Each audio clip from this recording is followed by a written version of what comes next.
Yep, we're doing another one of these. So welcome to my weekly Let's Try series. Today we're covering Deep Crimson, a furry vampire game. And as per most of the games I've been looking at lately, if you look it up on itch.io, it just doesn't come up.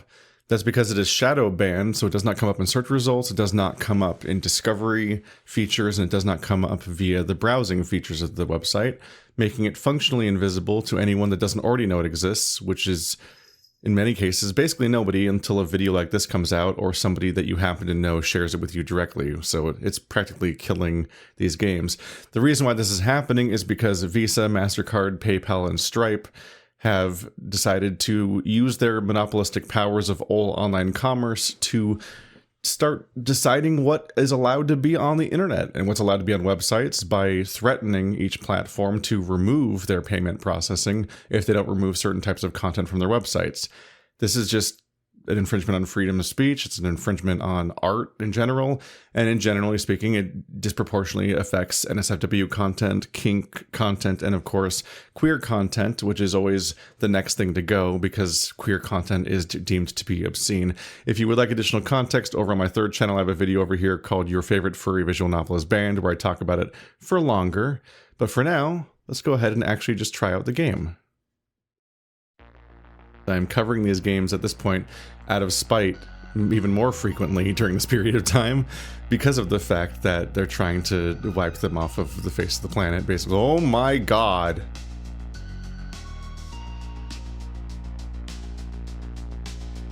Help.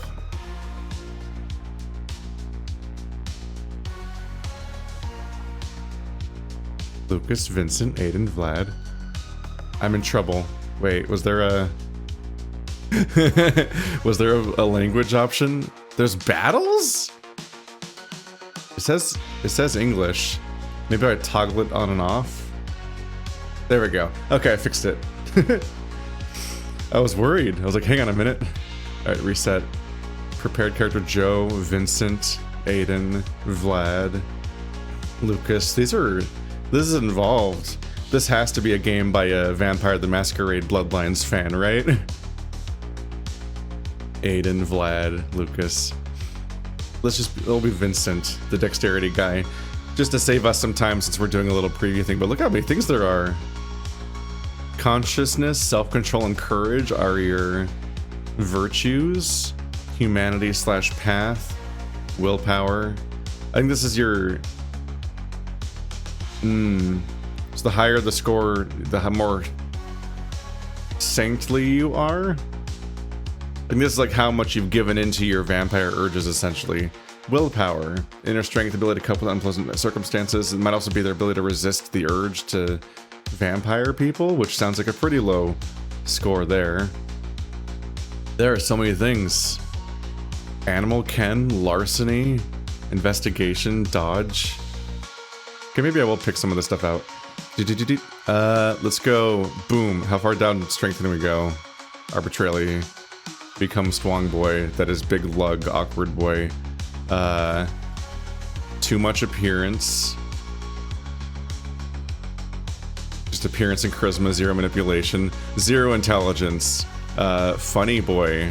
Make him funny boy. Maximum furry score. There we go. Oh, these are in different tabs too, so you can commit to different things. This is just me massively overcommitting to one thing exclusively. Subterfuge expression. Accelerates the decision-making process of social interactions, allowing you for quick adaptation and changes in conversation. Empathy. We did this, so obviously we should be into athletics and some intimidation, empathy, brawl, leadership, streetwise, abilities. Can't drive, sorry.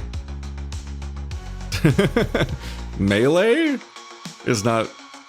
This is an interesting list of things. Sure, melee matches other things that I've picked. Performance, I should be artistic performance, right? Yeah. Survival. Okay. Knowledge points. Academic law, technology, linguistics, medicine, science, occult, policy, investigation, finance. He's just No, not policy. No! He's exclusively into witchcraft. That's all he knows. That's all he's got going for him. Health, I think, was predetermined by other stuff up there, probably. Virtues. Consciousness, self-control, courage. He's all courage. That's all he's got. We're making some kind of furry himbo, I guess. Consciousness. Difference between good and bad? It's the morality stat versus self-control. Over the beast. No control over the beast. Just a mistake person. These affect... Okay. So courage affects your willpower. Consciousness affects your humanity/path. Self-control also affects humanity/path. Interesting. Let's give him just no impulse control. See what that does to him. This is always interesting to see what they'll do with the branching stuff in this. Okay, continue. I forgot to name him. He's what was his name? Shit. Act 1, Thunderdome. I'm a cat. Every day began the same way. I woke up with a heavy feeling in my chest, as if someone had placed a concrete slab on it. Opening my eyes, I saw the same battered ceiling tile, where the cracks seemed to form a picture of my life. Chaos and destruction. My controller's not on. I took too long to set up. Okay, here we go. The city I lived in had long since rotted. It resembled an old, rusty ship slowly sinking into murky waters. Lying in bed, I heard the creaking of the floorboards under their own weight, and it seemed to me that these sounds came from the city itself, its agony and demise. The city was a quagmire, sucking in everyone who stepped onto its filthy streets. Is he blinking? Thought I was seeing motion. Yeah, he is. Thought I was seeing motion at the corner of my eyes. Can I do text speed? Yeah. I don't like it when it's 100% because sometimes my controller reads a double input and skips an entire page of text. The television in the corner of the room babbled incessantly, just like everything around me. Crimes, disasters, political scandals, all this mess that spun on the screen was merely a confirmation of my thoughts. News anchors seemed to compete to see who could report the most horrifying news. I knew it wasn't their job. They enjoyed it, just as we all enjoyed the misfortunes of others to avoid thinking about our own. With the creak of the bed, I got up and lit a cigarette. The smoke filled the room, reminding me that I was still alive. In the kitchen, where every surface was coated with a thin layer of grease and dust, I poured myself a cup of cheap instant coffee. A sip of this bitter liquid burned, but it was the best I could afford. I opened the fridge, empty, as always, and took out a couple of eggs. My breakfast, abruptly turning into dinner, was simple and predictable. As I cooked the eggs, I looked out the window. Outside stretched the evening gray street, where people hurried about their business, avoiding each other and their thoughts. Each of them was part of this rotting mass, just like me. My thoughts were heavier than lead bullets, and each one pierced the night silence of my kitchen. I stood by the gas stove, and the frying pan sizzled like the crowd down below. The scrambled eggs in it, that was me, melting and frying in this insane concrete labyrinth. We're really deep into the angsty noir writing, which is fun. Solid background. I like the colors in it, and the sprite is well done for a little portrait of a disillusioned, sad, punk-looking tiger man. At least he's got multiple ear piercings. That's apparently what I think of. I'm forever, like, every now and then I just take a moment to pause and register just how many furry visual novels there are that have excellent art and just have a really decent production to them all. Like, this one has a whole ass like interface that looks nice. It had an intro like stats screen and everything. A little bit of a bug with the language selection, but you just toggle it on and off and it works out.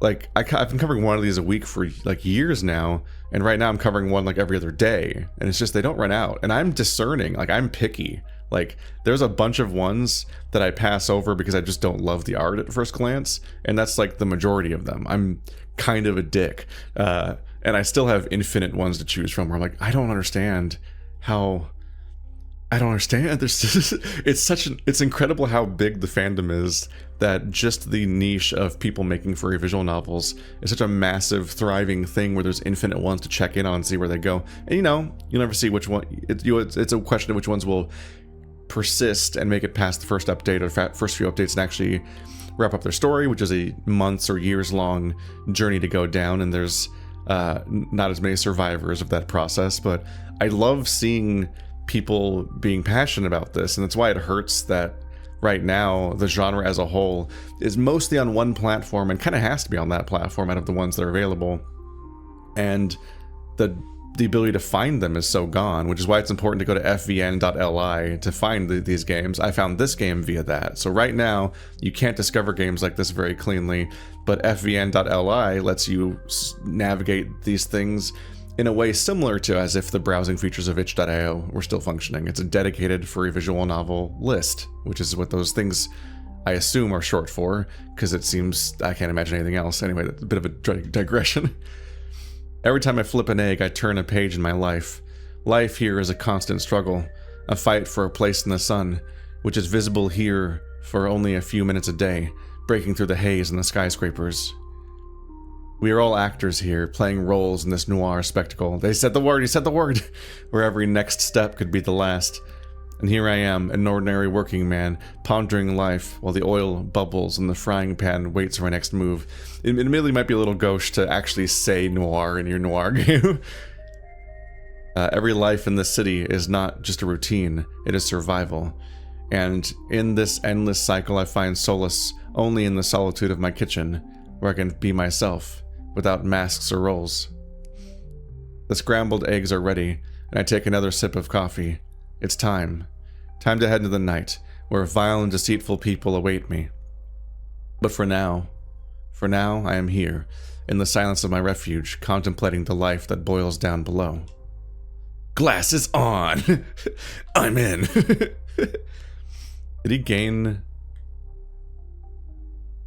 Oh, did I break it?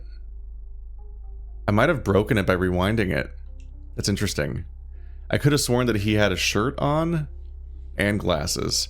And when I rewound, I think I undid the shirt and the glasses, but then I went it back, the glasses go back on, but I think the shirt doesn't come back. Did I imagine the shirt? Was there not a shirt? I don't know. I think there was a jacket on. It even says he's doing that, yeah. But I just wanted to be silly about the sunglasses pop on, and I've ruined the game. After eating, I put on my worn out coat, took the keys from the table, and headed for the exit. A job awaited me at the nightclub, where I worked as a bouncer. The bouncer. It wasn't a job to be proud of, but it paid my bills and kept me afloat. In this city, everyone survived as best they could, and I was no exception. I'm curious if we're going a little troubleshooty here. If I save here and then I load, look. Nope, still didn't bring the shirt. I swear that was a shirt, right? Oh well. Bug report. Dressed up, I left my dwelling, closing the door behind me. I stepped onto the staircase leading down the dirty sheets and onto the night lights. And down to the dirty streets and night lights. I completely misread that. Excitement and anxiety surged in my chest again, and I knew there was nothing I could change. That's just how the city is. Either you dominate it, or it devours you, Vor. I hoped to simply survive this restless night.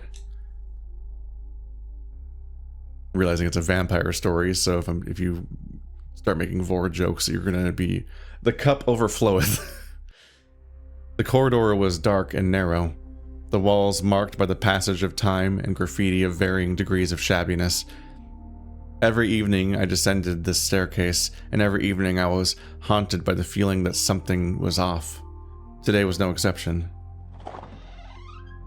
Reaching the second floor, I heard the door to the right of the staircase slowly creak open. It was Robert, my neighbor, who had lived in this dump a little longer than I had. He was a small, scrawny man with dull eyes and a crooked grin. There was always something about him that made me uneasy, but in a place like this, we rarely chose our neighbors. Morning, Joe. Back to work? Yeah, I always look like this. I nodded, not particularly wanting to engage in conversation, but Robert always found a way to draw me in. I'm being drawn in by something right now. So he's Rob, so I'm Joe. That's the name that I ended up with. I randomized enough times, then reset it, and then didn't pay attention to the name that I left off on because I didn't change it. Yeah, Rob. Thunderdome won't guard itself. He smiled his signature grin, in which I read something more than just friendliness. You know, I've always wondered how you cope with this job. So many people, so much trouble. In the evening, the news is full of fights and crimes and nightclubs. Must be hard to stay away. I shrugged. Hey, we got a little grin. He does have positive emotions sometimes. He looks so tired before. Work is work. I keep the order. Make sure no one breaks the rules. But you're right, sometimes I have to deal with all sorts of scum. By the way, did you catch the news today? He nodded, and something strange flickered in his eyes, as if he was expecting something more than just a news exchange. Yeah, I saw it. Apparently there was a serious altercation at the club on the corner of 5th and Main yesterday. The police arrested several people. You hear about it? Hint! Please note, as you progress through the game, you will have to pay attention to the plot and the character's actions. Incredible warning to give furries. To be like, hey, people who read furry visual novels, you might have to pay attention, by the way. Which admittedly, they struggle with. The eye icon will change when something encouraging appears. Encouraging? When it is activated, the character undergoes a perception check. Depending on your luck, you'll be able to discover interesting situations. Perception is always supplemented by attribute points for the corresponding situation. For example, when an object is discovered, this is perception plus attentiveness. When suspicious emotions are detected, it's perception plus empathy. It says check and luck. I'm worried about luck. Checks don't have to be dice rolls in games. They could just be checking what your current stat is. Kind of like passive perception in D&D is just whatever your perception stat is, and that's it. I hope that's how it works. I would hope it's not a dice roll, because dice rolls can nullify your actual stat investment. But also in a furry visual novel where you can rewind, it's extremely cheesable if it doesn't flat out break the whole thing. Unless they use like a persistent result that can't be overridden by you rewinding it or something, which maybe they use persistent values, because I was wondering if that was the difference between why the glasses come and go but the shirt doesn't come and go, as if maybe it's a persistent variable that only gets set once at the time and it doesn't go again, maybe, which might be a peek at something like that. But generally speaking, in a story like this, you would hope for less randomization and more just getting results based on what your stats are. Dice rolls have their role in tabletop RPGs and stuff like that, but when it comes to like a linear, not that linear, but like a scripted video game story, you definitely hope to have more static results based on what your actual build is, instead of it having a completely nonsensical result. The game that kind of pioneered some of this stuff, Fallout 1, is kind of a good example of that, is that Fallout 1 had basically invisible stat checks. You couldn't really tell when your speech stat was changing the dialogue unless you really like double checked everything constantly and kept redoing the conversation to see how it could play out. I mostly got to see how this worked out when I played the final boss of the game and I was too shit to actually fight him, so I had to brute force dialogue check victory by just doing the dice rolls a billion times until I eventually got so many successful dice rolls that I succeeded at the entire conversation. Which one, that did save my playthrough from my perspective, but it's not a great system if you can just cheese it like that. But it's also like the opposite, obviously, is at play, where you could have you could be building a character specifically around these stats, and then just conspicuously have them never pay off because you could just have bad luck whenever it counts, and not really know that's even what's happening if the stat check's invisible in the case of Fallout 1. This is all to say that I think that it's usually best not to have randomness in stat checks in these games, just have it be based on how high your stat is, and that's it.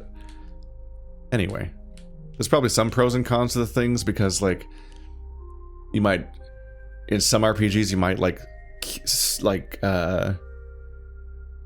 you might save up your stat points if the game doesn't force you to level up manually, and you might spend them when you hit specific plot points where you think you need them to get a specific result. The thing that H. Bomber Guy pointed out as being a habit people had in Deus Ex Human Revolution, where they would they would build up their skill points, not spend them, then specifically start spending them whenever they hit a specific roadblock that required a specific stat. And they'd be like, okay, I need to pick up this box. Now I'll buy the pickup box skill now when it'll be usable right now, as opposed to buying skills speculatively and hoping they pay off. And you do want people to buy skills speculatively in RPGs because you want them to have a particular build and just have to commit to having strengths and weaknesses as a character, because that's the whole point of building a character in any of these games.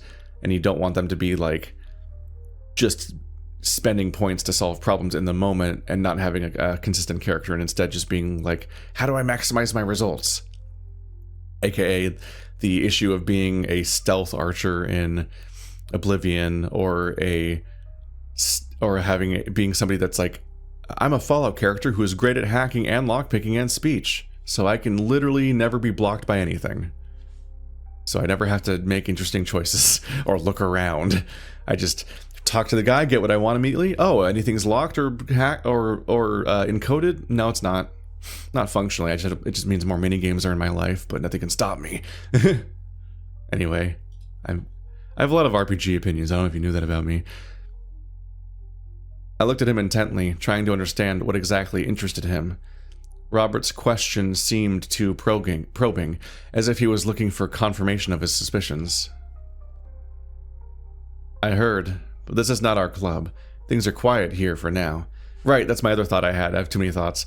The intrigue at the moment, the genre awareness question you're going to have in the back of your head is our protagonist a vampire? We did already build our character with stats, which raises questions, but a lot of those stats didn't have to be vampire. In fact, I think none of them are really vampire-ish stats, except for the ones that affect our ability to control our urges later.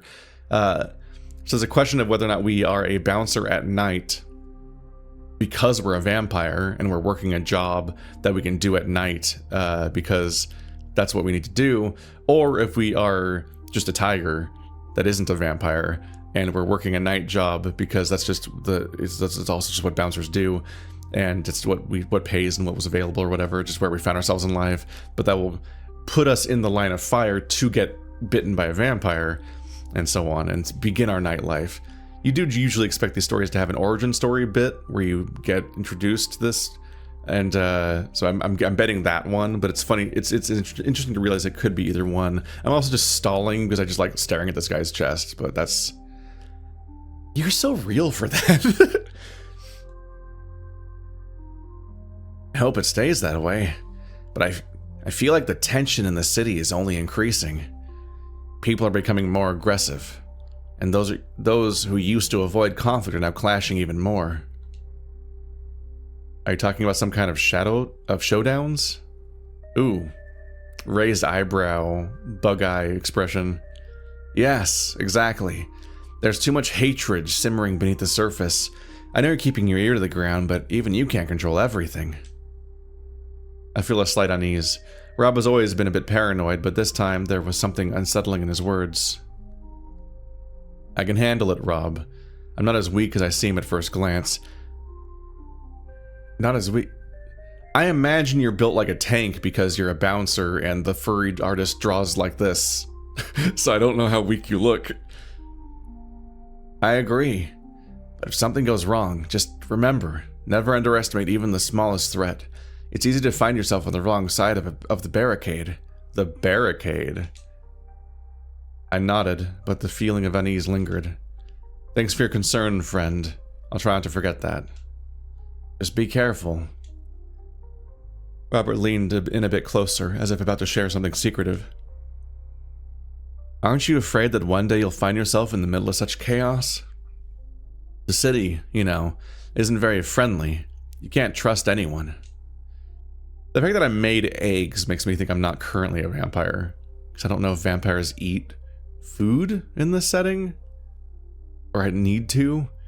I think they might do it optionally. I don't know if they'd settle for eggs in that situation. I don't know. I always imagine aristocratic vampires having like a fine dinner and whatnot. But that's part of the appeal of this setting, is the fact that it's urban and not stereotypical vampires.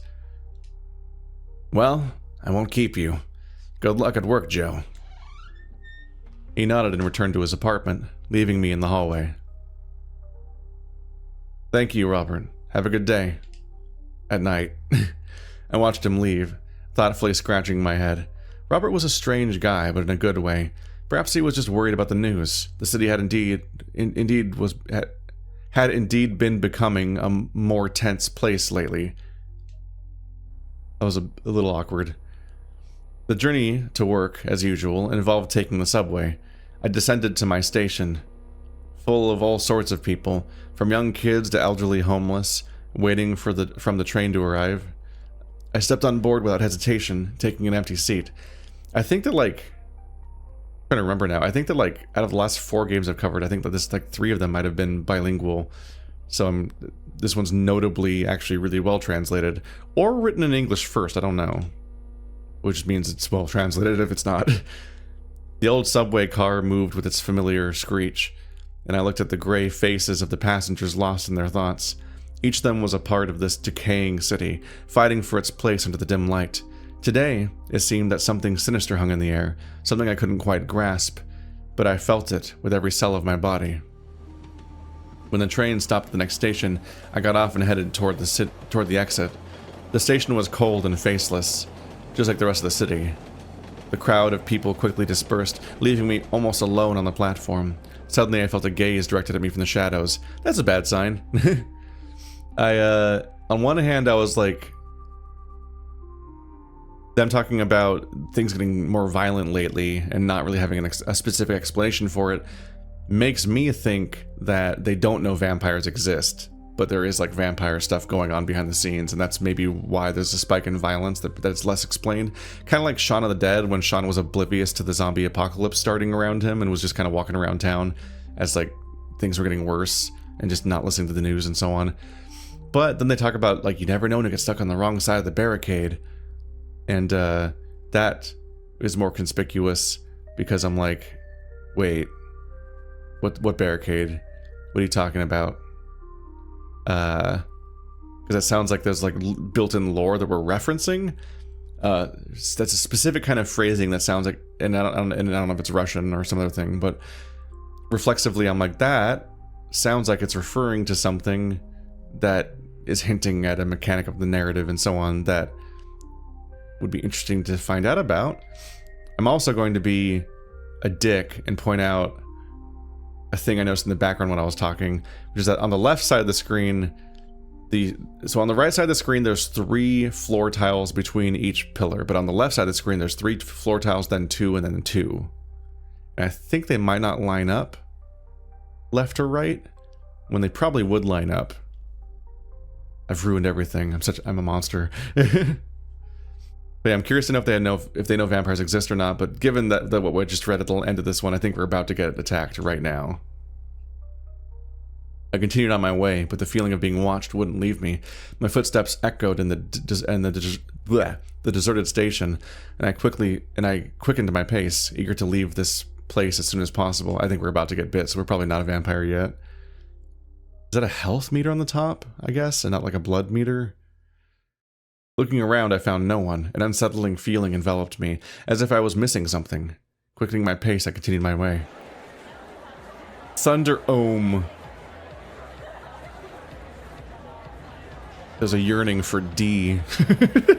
Don't read into it. Oh, it flickers. As I approached the club building, I heard the familiar vibrations of music inside, echoing down the street.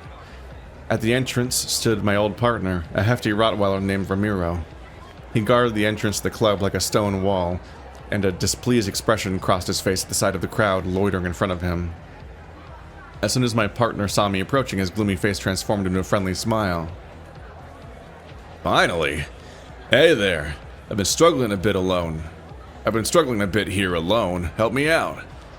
I'll take the entrance, you can handle the door. Hello, Ram, I replied, scanning the guests as they passed by as usual. How are you today? Anything interesting? What do the M dashes mean? Let's see. It's a normal narration. He starts talking with an M dash, and it's italics. This starts with an M dash. but then it has an M dash that's starting narration instead of dialogue. Then it goes back to dialogue with another M dash. So like M dashes indicate it's swapping between them, but there's no quotation marks to help out, and it doesn't stop being italics during the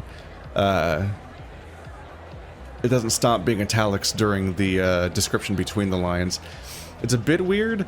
It feels like they wrote this more like a novel than a visual novel, and they've mashed that formatting into the visual novel format. And so sometimes they wrote things the way that you would write a book, which is that you would like, it's very common to start with a quote and then have an action in the middle of this thing you're saying and then continue the quote. And that's like fits less cleanly into this format where there's usually a back and forth. It's usually cut off between dialogue and non-dialogue. Ramiro shrugged and nodded towards the line. Everything is as usual. Nothing special. Couple of drunks, a few rowdies. But overall calm. Only one guy was strange. Kept asking about you. I said you'd be here soon. Thanks, bro. If you see him again, let me know. So did your shirt dematerialize on the way here? Like, what's going on? It's like, Joe's like, I keep feeling like people are watching me. It's like, yeah, because you're doing the high school nightmare where you show up to work naked and you don't notice. Ramiro nodded and headed to the checkpoint, leaving me at the entrance. I continued to scan the guests. And now, my thoughts were focused on the strange guy and the diary in my pocket. The night promised to be long and full of surprises. There's a diary in your pocket? Is this the first we're hearing of that? Did I forget about that? It's mentioned with the strange guy, so it implies that he knows who the guy is that's coming, and he's going to give him this diary for some reason, like a handoff. Time passed, and the flow of guests gradually diminished. I began to relax when Ramiro returned to me. Listen, have you heard about the mayor's party we're having tonight? What? No, I haven't heard. The mayor? Will he be here? Look at that. That's a very shocked expression. I even jumped up in surprise. The mayor? In our club? That was something out of the ordinary. Yeah, they say he decided to hold some event of his own right here, in our club, and it's obvious that he'll bring a bunch of high-ranking guests here. I frowned, trying to process what I heard. It's strange, of course. Why'd they choose our club? Usually people like them prefer more elite places. That's what I'm thinking. Ramiro glanced around, as if checking if anyone was eavesdropping. Wait. Oh, I said that out loud. That wasn't my thoughts. Apparently they have their reasons. In any case, we need to stay alert. There may be many important people tonight. I nodded, realizing that the night promised to be tense. Ramiro and I exchanged glances, and I felt the tension rising. At some point, a short man with short, dark hair and a stern expression approached us. He was dressed in a black tank top and sweatpants. It's amusing to describe people as a man, and you describe like bits like you describe little bits like how he's dressed and how long his hair is, but you skip right past species, which is the most distinct thing most of the time here. Also, we're just appreciating some straining sweatpants here. That is a large otter man.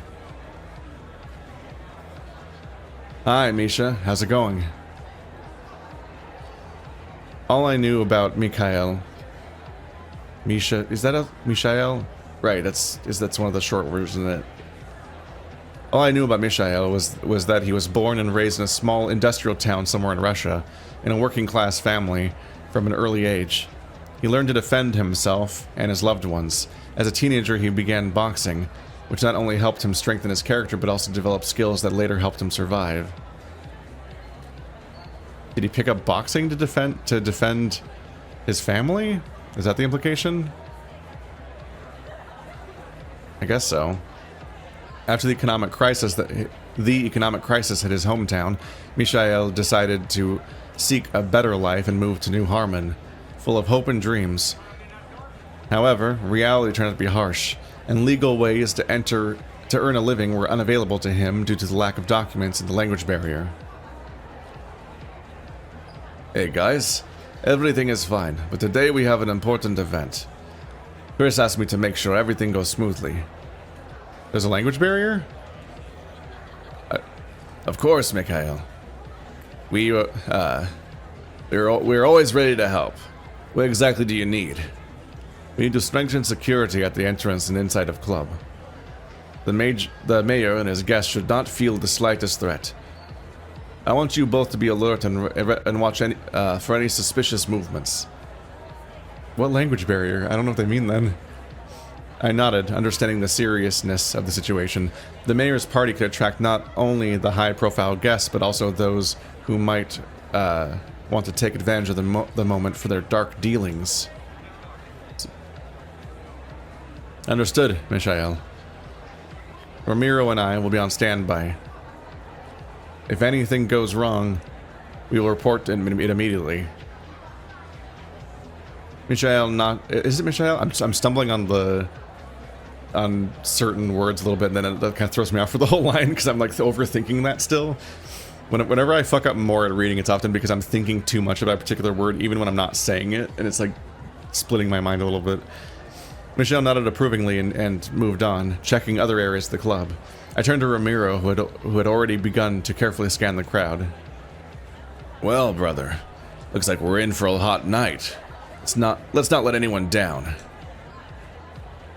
We'll manage. We took our positions, ready for any surprises. Time passed, and the club gradually filled with guests. I continued to scan the crowd, trying not to miss a single detail. Asked to describe the person who asked about me? Can you describe in more detail the one who asked about me? It was a tall guy. Tall, it's not what he said. I read ahead, I guess. It was a guy, tall, thin, with eyes like pieces of amber shining in the dark. That's a quiet description to give somebody. You into him already? Remember anything else? Something special? He had ears sharp like a cat's and a tail he was trying hard to hide under his cloak. Also, his claws were unusually sharp. Interesting. How do you figure out how sharp someone...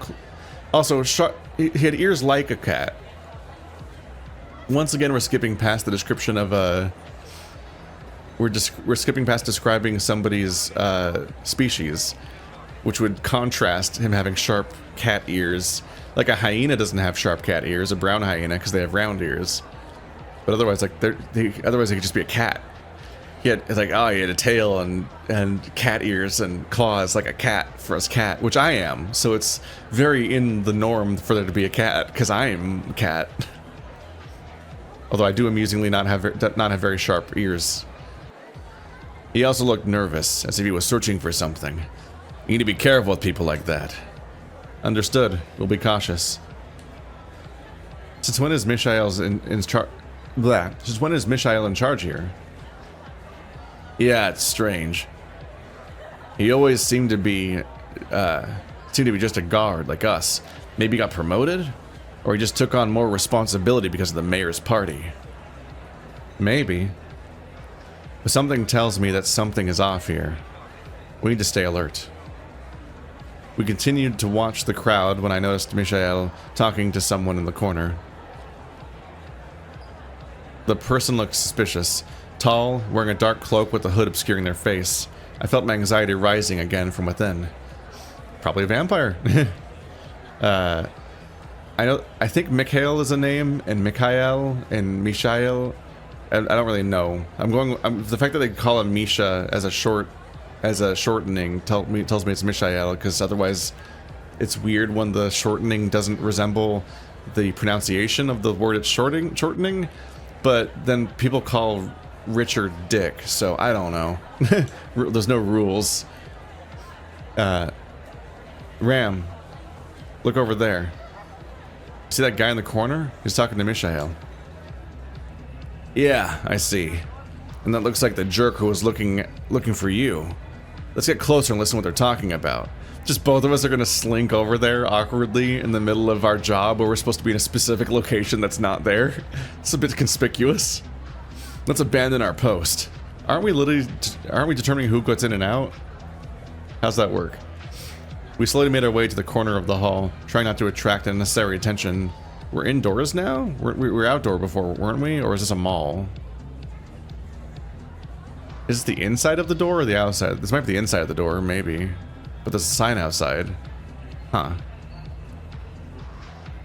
We slowly made our way to the corner of the hall, trying not to attract unnecessary attention. The atmosphere was lively. Guests were cheerfully discussing the latest news, laughing, and the sounds of music and conversation filled the air. Approaching the corner between the tables and bar, I caught snippets of conversation. This one just says Michael, which is different. Everything should go smoothly. You know what to do. The music in the hall gradually faded, creating a sense of an impending, important event.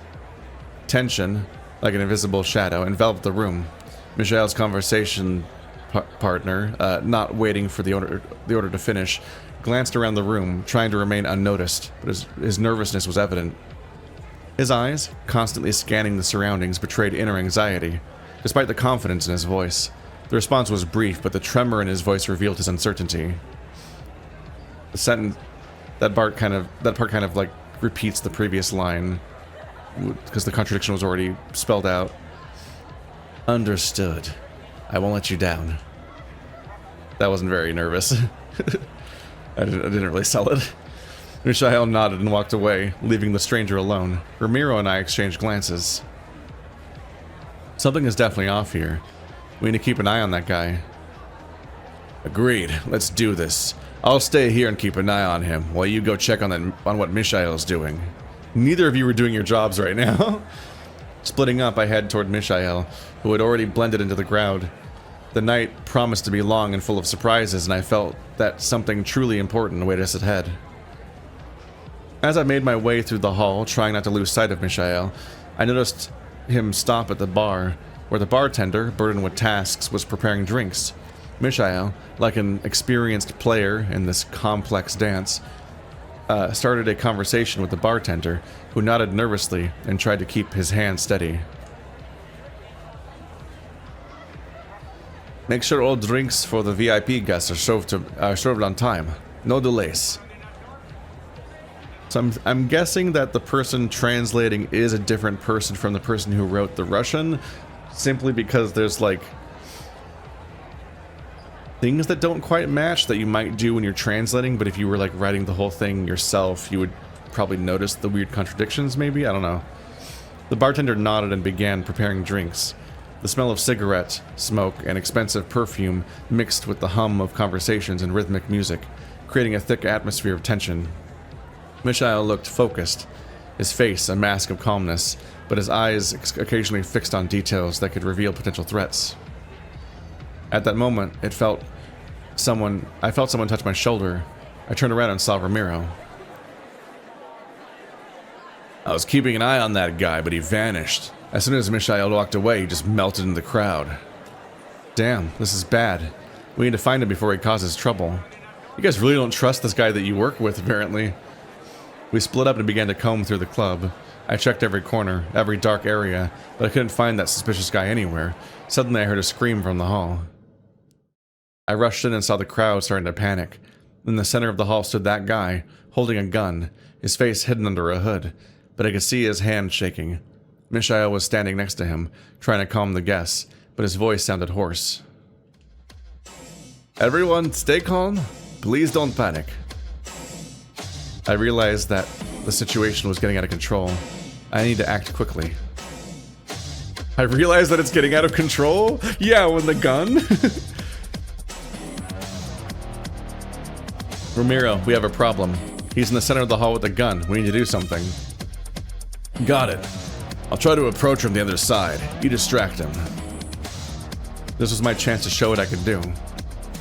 I nodded and began moving toward the center of the hall, trying not to draw attention. When I got close enough, I shouted, "Hey you! What are you planning?" I don't know if that's the best plan. Oh, hello. Oh no! It's your housemate. Or your, not flatmate, floormate? Apartment neighbor? Boy? Top-heavy titty man boy? Tall, dark, and gunsome? The suspicious guy turned to me, and I saw determination in his eyes. He raised the gun and started shooting. I dove to the side, taking cover behind the table. Bullets whizzed overhead, and I heard one of them hit Ramiro. Damn. Well, that sucks. It does feel like he's supposed to be... Maybe they didn't have the budget, because he probably should be wearing the hood that was mentioned to obscure his appearance. We would probably still recognize his character design, but this is blatantly just the same character, but without the color. Damn, I got hit. I peeked out from behind cover and saw Ramiro, holding his wounded shoulder, continuing to move toward the suspicious guy. Suspicious? I wouldn't call him suspicious at this point.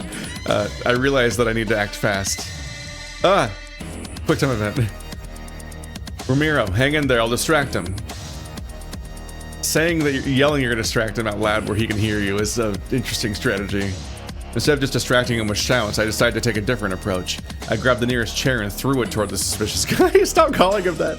The chair flew past him, but it distracted his attention for a split second. What? Oh, God. Boy, are my expectations subverted. It's a hyena. Does he look like the guy from the beginning? Maybe. I totally thought it was the guy from earlier.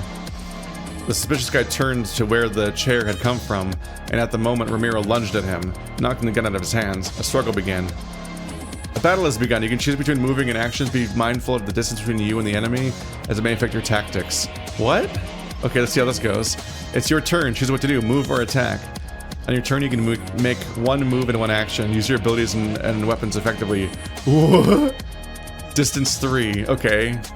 So, what kind of actions do I have? Choose an action. Attack, use vampire disciplines, or something improvised. Each choice can change the outcome of the battle. Remember that the results of your dice rolls can also be tracked in the history menu. Can I go back? Oh, I can't go back. I wanted to just see what the options were. Improvised action, I guess, because I can't melee him from this distance. Improvisation. Using unexpected moves to gain a tactical advantage over the enemy. Blinding the enemy will impose penalties on their accuracy. Oh, dash. So double, maybe that's a double action? Double move action is a thing sometimes. There's a return to action selection, but there's no return to not picking an action button. Huh. Oh no, I'm back there now. So if you pick an action, it takes you here. But if you do improvised action, it goes return to action selection, which does let you go back to the first menu, but you can't go back to the first menu at the second menu. Huh. Well, dash sounds like it would close the gap.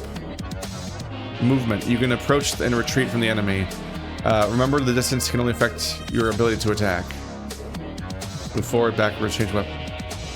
Change weapon is in the dash menu? I don't know if I understand this situation. Situation analysis is in the dash menu? Move forward. You've moved forward. Movement. Move forward. So yeah, dash is hidden in the action menu as a bonus movement because in these games where you can move once and attack once in a turn, you can often forego your action to move twice. And I accidentally found that option. The enemy attacks. Use your dodging and defense skills to minimize damage. Oh, they're closer to me now. Okay. Enemy hits you but cannot deal damage.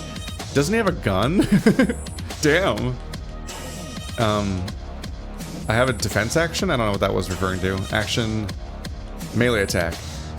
Choose a melee strike. A punch or kick deals bash, blunt damage, which is halved with hitting vampires. Weapon attacks such as a knife deal lethal or piercing damage. Such attacks are more effective against vampires as their damage is not halved. For melee attacks, your brawl points are used, and for weapon attacks, melee points. Oh, and I have both of those. Okay, good to know. A lot of references to vampires when they haven't been introduced in the narrative yet. Kick asterisk? The enemy definitely dodged your attack. It didn't tell me what the asterisk meant. Movement. Change weapon? I don't have any weapons. Okay. Never mind. Oops, it's Russian now. You definitely dodged the enemy attack. Okay, it's not Russian anymore. That's good. Melee attack. Punch. You hit. Deal 2 damage. Situation analysis? Uh-oh. Enemy attacks in melee. But you dodged the enemy attack. So yeah, I think the game might be written in Russian first. There's a few hints. I deal 2 damage. How much health does he have? Why'd I click on this again? I don't have any weapons.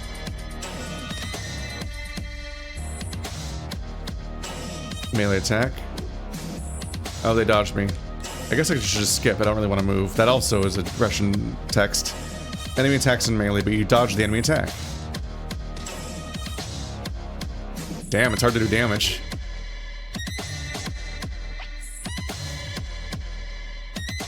I did situation analysis and nothing came up that time. Ooh, 3 damage. So he had like... He had less... I did 2 damage 2 or 3 times. Who cares? I was trying to figure out how much health he had. I think it was 7 or less. The enemy has fallen, unable to resist any longer. He might not be a hyena. He might be just one of those Siamese cat. They point out him having cat ears, like a cat. He's probably like, yeah. Because don't they have like the dark patch on the face? Is it the right breed? It might be the wrong breed.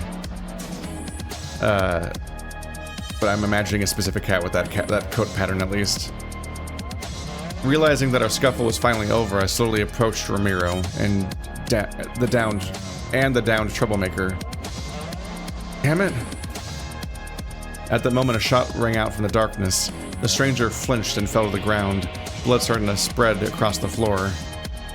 I turned around, trying to understand where the threat was coming from. They shot him. Ramiro, be careful, there's someone else here. Just Ramiro. It's a room full of people. He's like, just you specifically, watch out. The dog quickly looked around, but didn't have time to act. Someone from the shadows was watching us and was ready to kill to keep their secrets. What secrets? Somebody just attacked in public. You're gonna kill everyone in the room? We'll have to find him before it gets away. Is he getting killed because he's a vampire breaking the Masquerade? Except, I don't know if the Masquerade applies as rules to this different vampire universe, obviously. But like, he didn't do anything vampire-y. He just started shooting people. I rushed towards the direction from which I thought the shot had come. Ramiro followed me. We navigated through the dark corridors, trying to make no sound. Suddenly I noticed a shadow flicker ahead.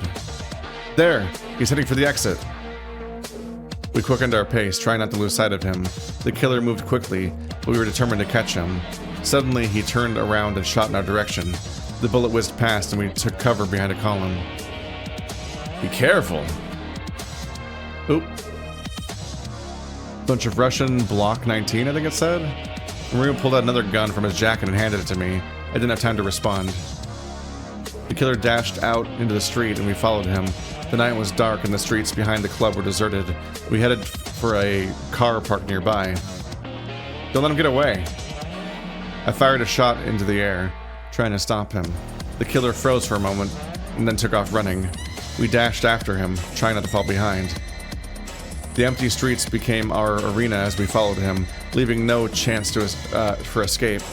He zigzagged, trying to throw us off, but we didn't give up. At one point he turned into a narrow alley, and we followed him.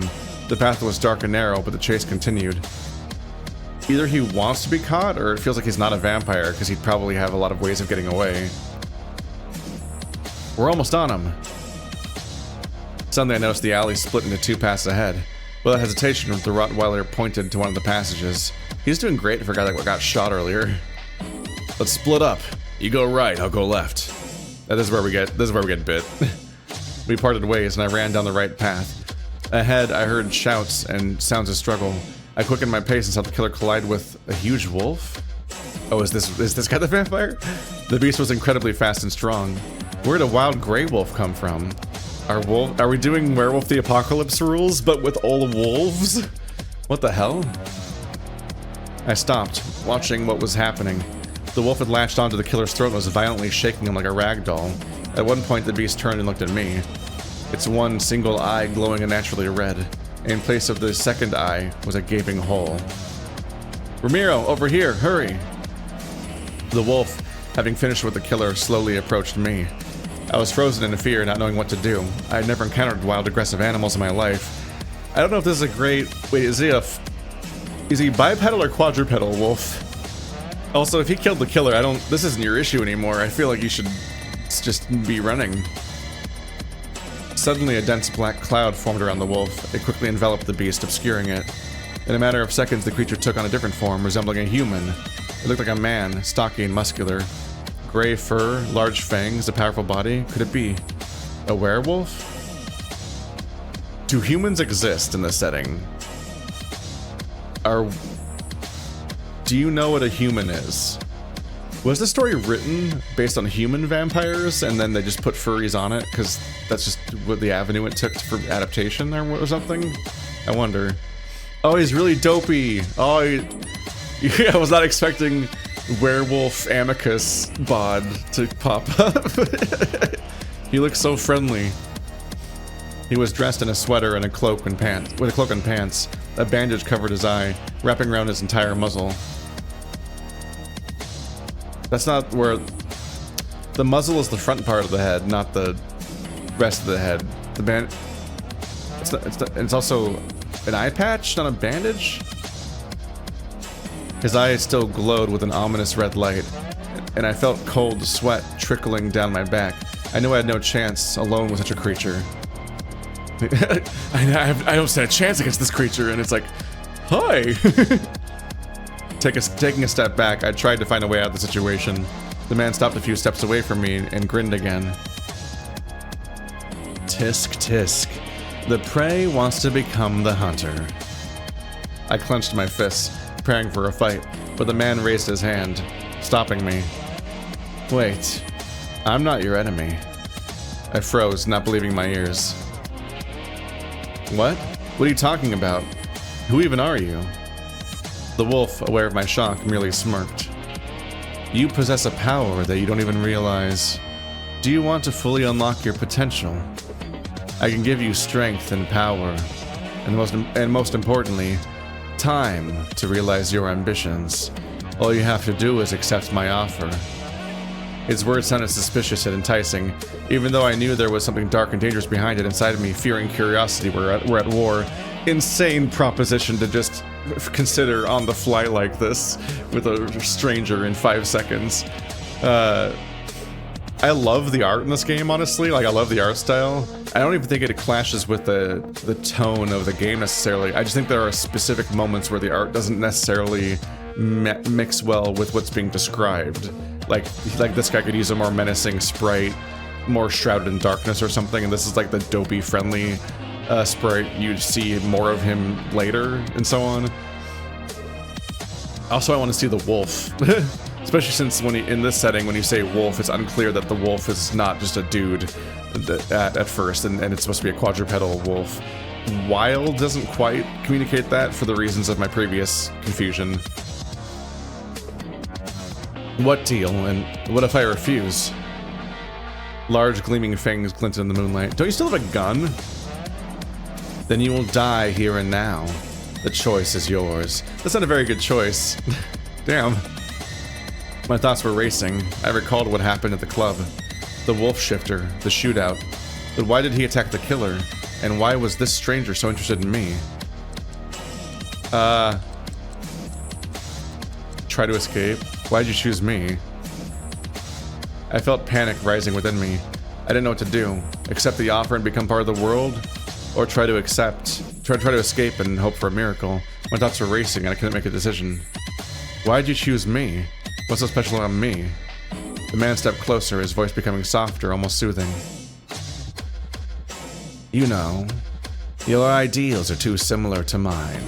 I feel this connection, and I hope you feel the same. Cast aside your fear. Look within yourself. You, like me, live in this decaying, grim world.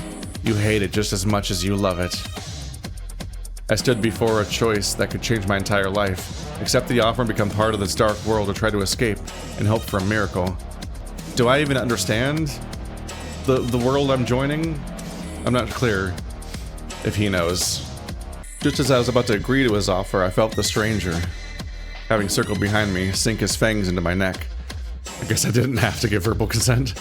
The pain was sharp and unexpected. I felt blood begin to leave my body. I tried to break free, but his grip was too strong. You made the right choice. Now you will become a part of something great. My strength was quickly fading. I began to lose consciousness.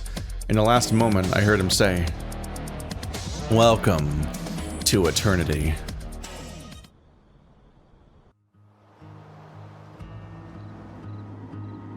Muscle gut vampire wolf universe? Okay. Yeah, that's a decent breaking point here. We have our origin story. We lost our glasses. Guess we woke up in the park or something. If you would like to find out where this goes and see more of this overall thing, you can check out the link in the description. And also remember to check out my other video on the third channel if you haven't, to learn more about what's going on and who you can call to complain to. People are putting a lot of pressure on the phone lines for these services, and it sounds like the customer service is getting increasingly irate because it's becoming a problem for their entire company, which is good news because we want to put pressure on them until they actually make a change and revert these choices. And this is unfortunately about all the power we have because the politicians don't have our back. Yay!